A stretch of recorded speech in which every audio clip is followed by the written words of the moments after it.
Muy buenos días, muy buenas tardes, muy buenas noches a todos. Mi nombre es Aide Torres Castro. Soy estudiante de octavo semestre del programa de Ciencias de la Información, Bibliotecología y Archivística.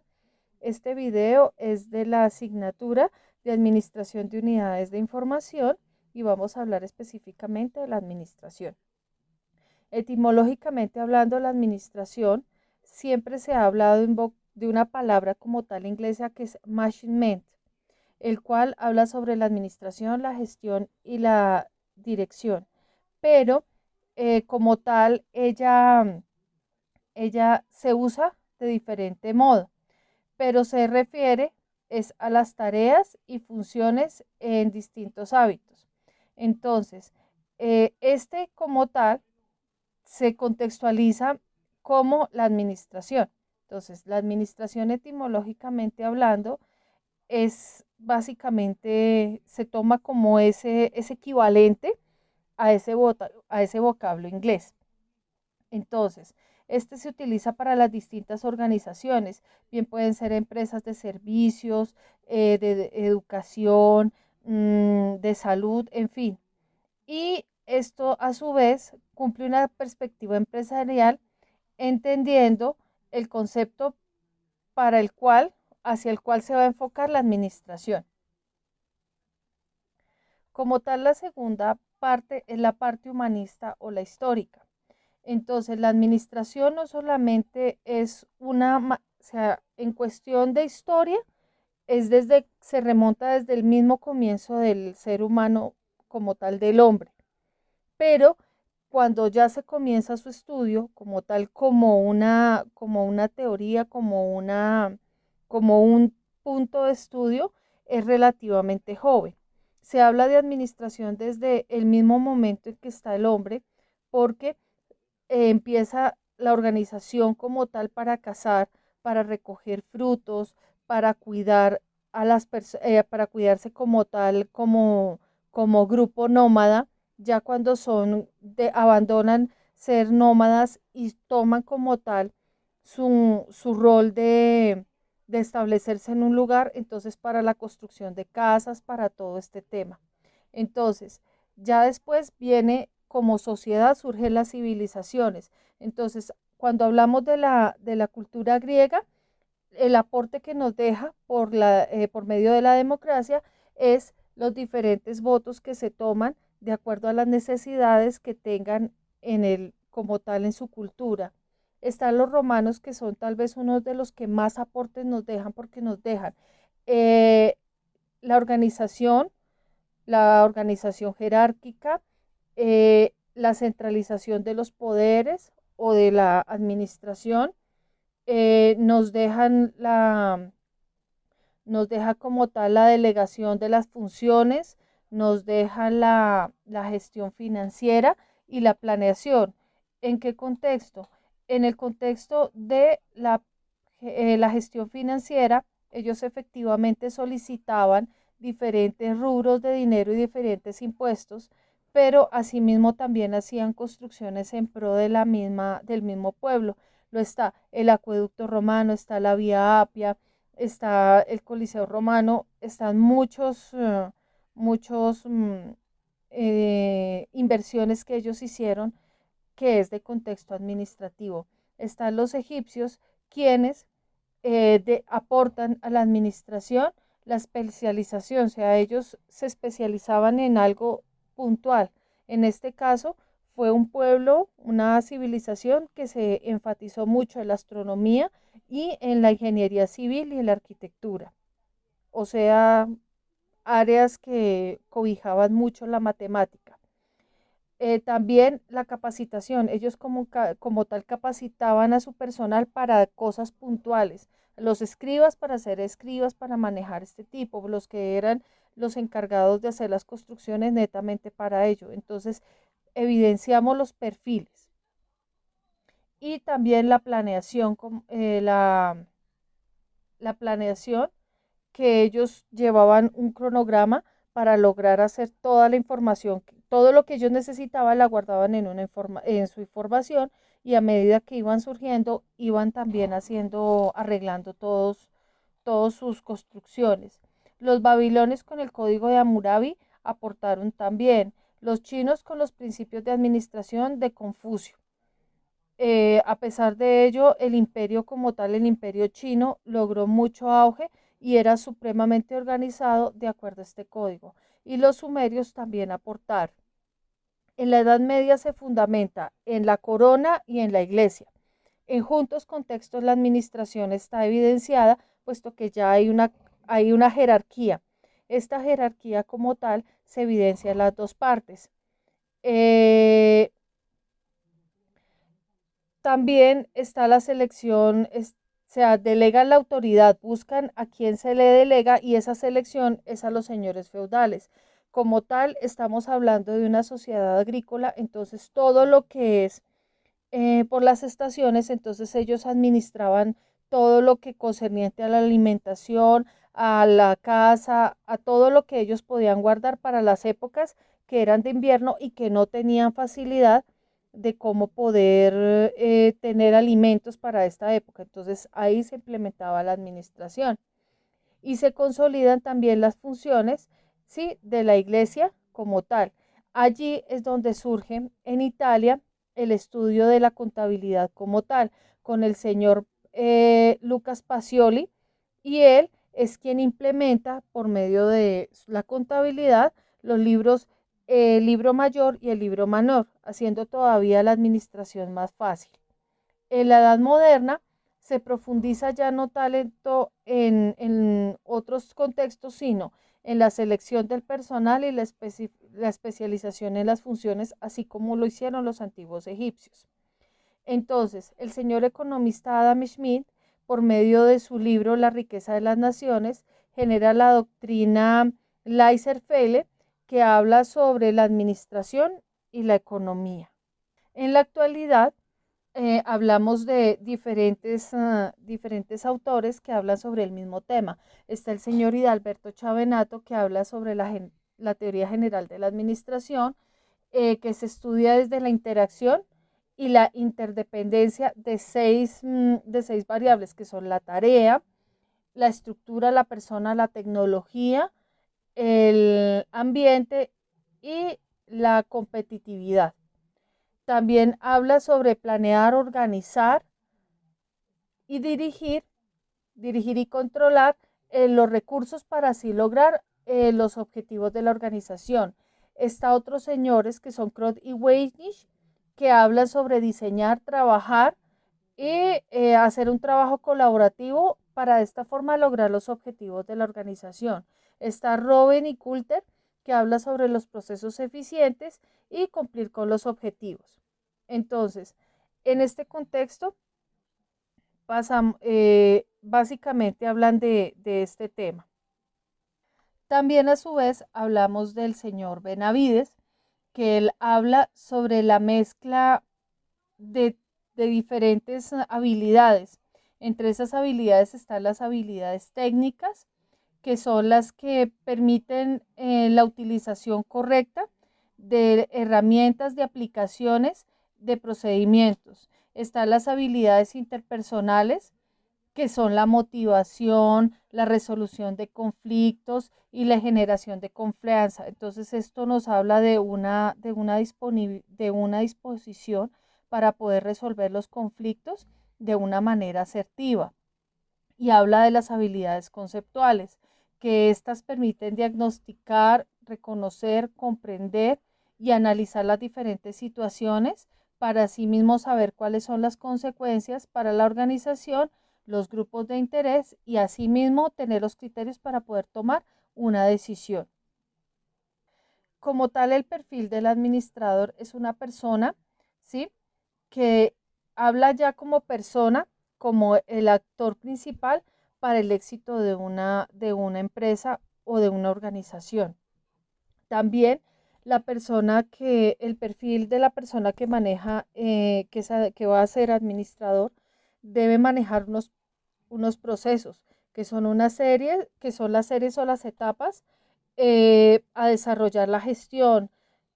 Entonces esto como tal es como un engranaje que lo uno lleva a lo otro y así sucesivamente, logrando favorecer todo lo que es lo concerniente a la organización. Asimismo, también un logro de resultados. Entonces, debe lograr los objetivos que son la eficiencia y la apropiación adecuada de los recursos, que es la eficiencia, y los objetivos que son la eficacia. Y el entorno de la empresa, entonces las necesidades que tenga el mercado, porque así como tal es cambiante, entonces pueden ser cambios tecnológicos, pueden ser características de los competidores, hacia quién se quiere llegar, hacia qué público se quiere llegar, cuál es el objetivo, eh, la situación geográfica del lugar, la demografía, cuánta gente, en fin, los diferentes tipos de empresa. Entonces, estos pueden ser por el tamaño, que puede ser micro, pequeña, mediana y grande empresa.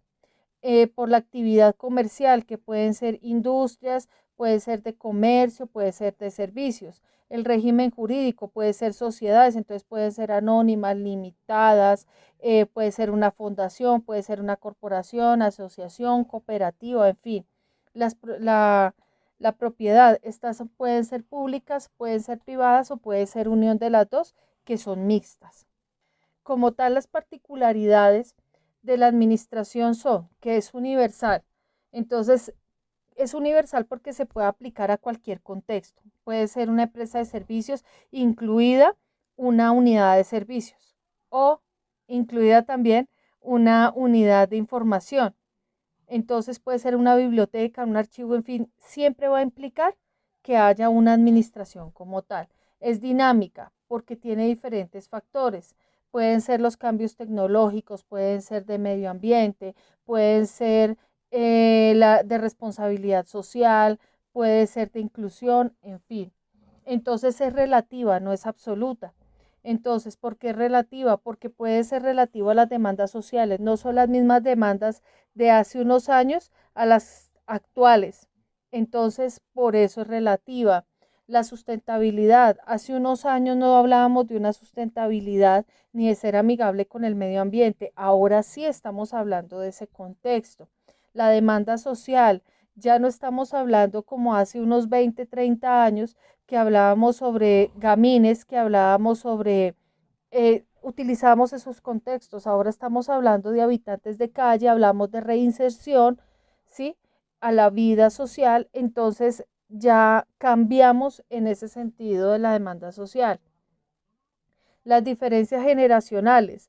Hace unos años no se hablaba de un término financiero, ¿sí? ¿Como cuál? Como por ejemplo débito automático. No hablábamos de eso. Antes se hablaba era de los talonarios, como tal en los que usted hacía la consignación. Ya ahora no, usted habla de una transferencia bancaria. Entonces, esos cambios generacionales hacen que también influyan. La multiculturalidad. Estamos hablando de diferentes contextos. La administración, para ser más eficiente, puede que sea más acentuada en el contexto japonés y chino, porque ellos tienen un pensamiento de perfección, como puede que en otros países sean más laxos, como en otros sean más perfeccionistas. Entonces, por tal motivo, es relativa, no es absoluta. Las teorías de la administración, manejamos diferentes teorías. Entre ellas están las diferentes teorías de la administración. Está la administración científica, que habla sobre la racionalización del trabajo a nivel operacional y el estudio de tiempos y movimientos. Está como principal exponente el señor Frederick Taylor.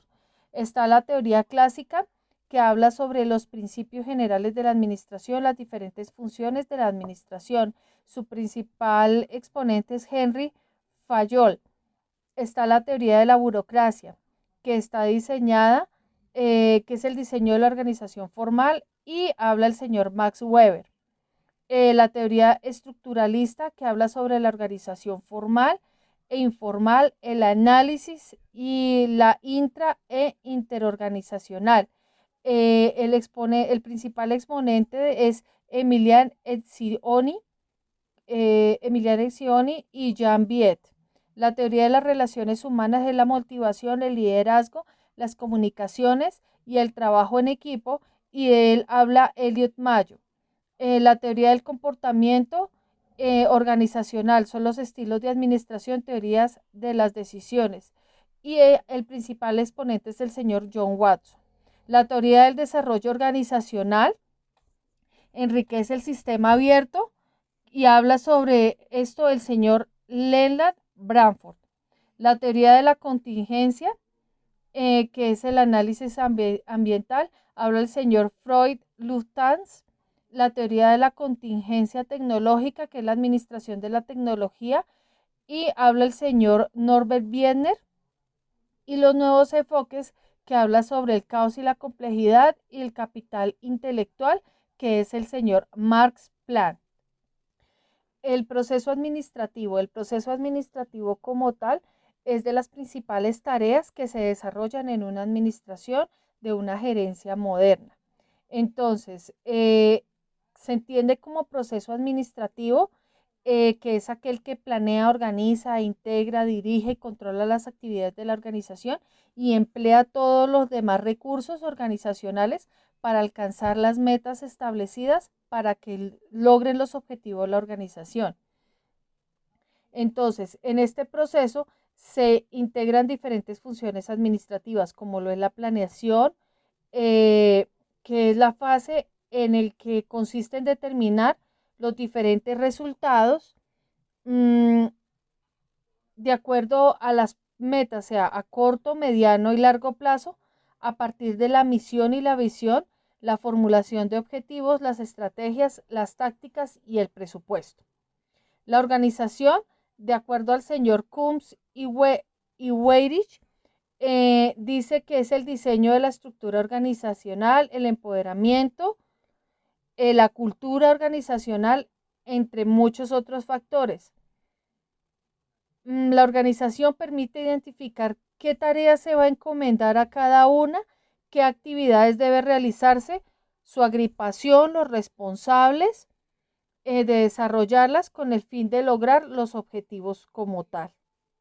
Está también la dirección.